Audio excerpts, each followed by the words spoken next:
Hello everyone, this is the Dopamine Whisperer, and today I'm going to talk to you about the end of the world, which is happening in exactly 14 days, the time of this video, May 21st, 2011.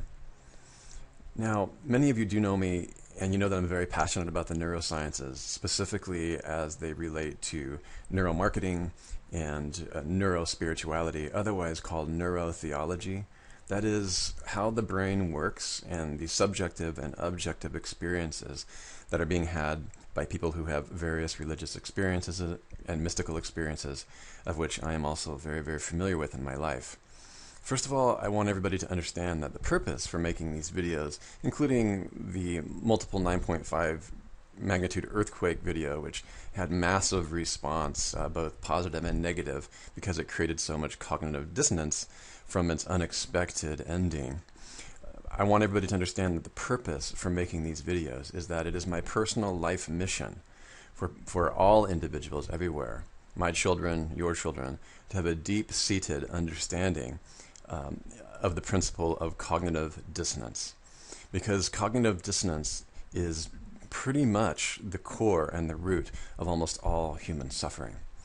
And the purpose of my work is to reveal to the world that the neuroscience of cognitive dissonance, that is the social and emotional behaviors that come from the human mind and the brain's inability to hold two contradictory thoughts.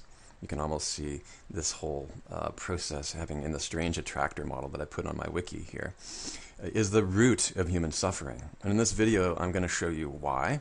We're going to talk a little bit about the end of the world and when prophecy fails, which is the work of Leon Festinger and Elliot Aronson. Elliot is now married to Carol Tavris, and she wrote one of the most important books of our time called Mistakes Were Made, But Not By Me. And Mistakes Were Made, But Not By Me is a key function, is a key work. It reveals how cognitive dissonance works and how it's actually dangerous to you, to your children, and to your family when it's occurring. And cognitive dissonance is very related to making prophetic claims that cannot be substantiated based on the drugs in the brain that are created by making such predictions. Now, that being said, now that you know I'm coming from a place of compassion because my mission is for the world to understand the principle of cognitive dissonance, you can research it for yourself. My work is specifically to take that to the root core of what some people call Buddhism, what other people may call Advaita Vedanta. That is to understand that all beliefs and all decisions and all predictions will end up creating a kind of cognitive dissonance in the brain. And I don't just need to tell you about this. The research is already in. The jury is no longer out about what happens with prediction. When I say we know and the science knows and mathematicians know, I'm saying that again and again, every prediction that is ever made by the irrational human brain is mathematically and scientifically debunked every time. Neuroscience has also revealed that we remember our wins and forget our losses. So the times that we're right about our predictions, or the times that we have the feeling of what is right about predictions, we're remembering the wins. We're remembering when our psychic was correct. We're forgetting all the times that we're wrong, because the dopamine centers of the brain, the striatum, which is heaven's, the true heaven's gate, the window into paradise, the window into pure novelty, into the pure dopamine elixir of infinite potential, what Terence McKenna called time wave zero. Predictions give us a feeling of safety, but they don't give us actual safety. So let's take a little bit of a look at when prophecy fails. Okay. When Prophecy Fails was an experiment done in 1956 by Leon Festinger. And you have the opportunity to confirm this experiment by just watching Frank and all these other guys who are waiting for the end of the world here in 14 days, what their behavior is going to be, because I'm going to give you a prediction on what their behavior will be, and you can accurately follow that along so that I can prove to you scientifically and neurologically what's going on, so that you can A, pay attention to it in your own behaviors, B, avoid these kinds of behaviors in your own mind, because when you have belief systems that predict an outcome like this, you start telling other people and proselytizing that meme. And that meme is actually destructive, and I'll actually show you more why. It's actually a very discompassionate thing to do, to create end-time prophetic set points like that. So what happened in When Prophecy Fails is that Leon Festinger and Stanley Schachter infiltrated a UFO cult that believed the end of the world was at hand. And the point is that what happened is the more of a buy-in that they predicted this, but a more of a buy-in that a person has, that is more the more money they give away, the more they believe that the end of the world is really happening, the more that they put all of their eggs in one basket and destroy their options and booby-trap the exits from the cult or community, the more likely it is that when the end does not occur, that is, when May 22nd comes along and Judgment Day has not happened and the world is not knocked off its axis or the universe has not imploded, what happens is, if somebody has all of their eggs in one basket, which this guy actually does, because there's no, as they say in this article, there's really no plan B, okay, which is great. I mean, good for him. He's got all his eggs in one basket. At least that's very focused and very singular. What's going to happen is they're going to come up with a reason via cognitive dissonance, okay, and also via cognitive dissonance, because here's the, internal contradiction. I use strange attractors to explain theoretically, almost like a computational model of what's happening in the brain. On one hand, you have this set point, the end of the world is happening, you're a smart person, intelligent person, you can't be wrong, and then it doesn't happen, it creates a split. Okay, so what's going to happen is they will come up with a reason why the world didn't end, and usually it will have something to do with reinforcing their beliefs. For example, the end of the world did not happen because we prayed so hard and we, the true believers, saved everybody else from eternal doom and damnation. Okay, that's my first prediction of what will occur. You'll see the entire movement basically saying it was our prayer and our insight and our faith that dissuaded God from destroying the universe or the world or whatever. That's the same exact thing that happened in The Prophecy Fails and many, many other experiments after Prophecy Fails.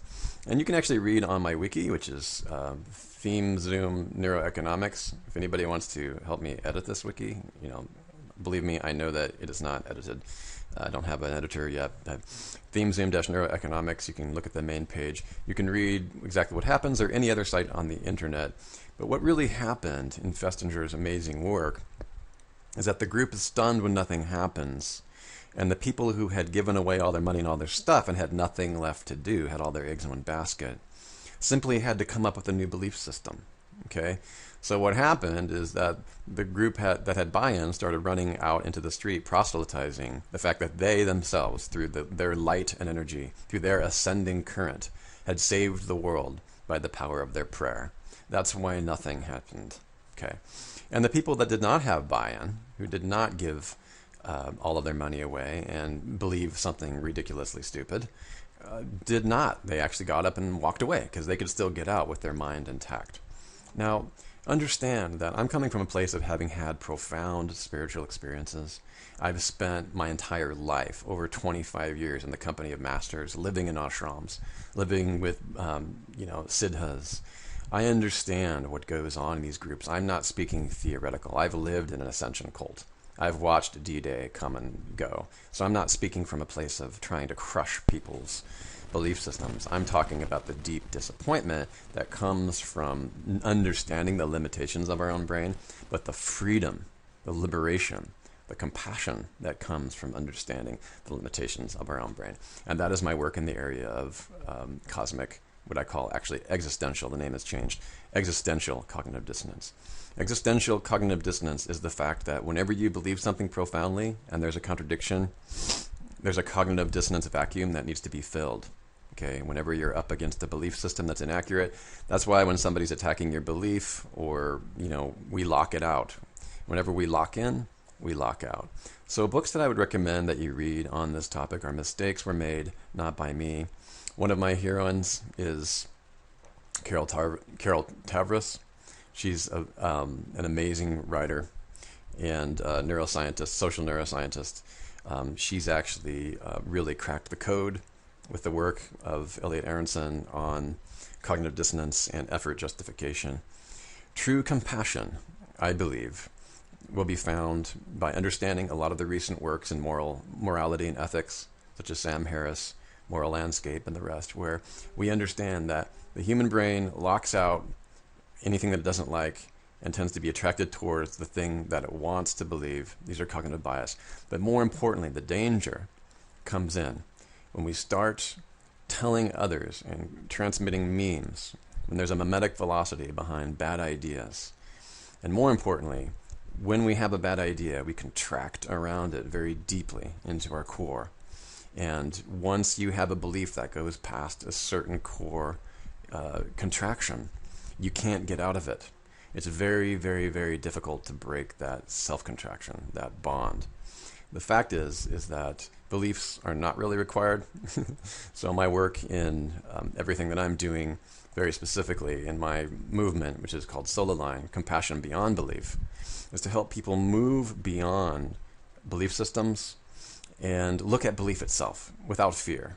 Understand the uncomfortable truths of the universe and begin to look at principles of science, neuroscience, what I call epimemes, that are memes that are locked or embedded in principles, and include those uncomfortable things in who we are so that we can literally be free from cognitive dissonance. This is Russell Wright, the dopamine dealer, Solar Line. I look forward to seeing you on the inside.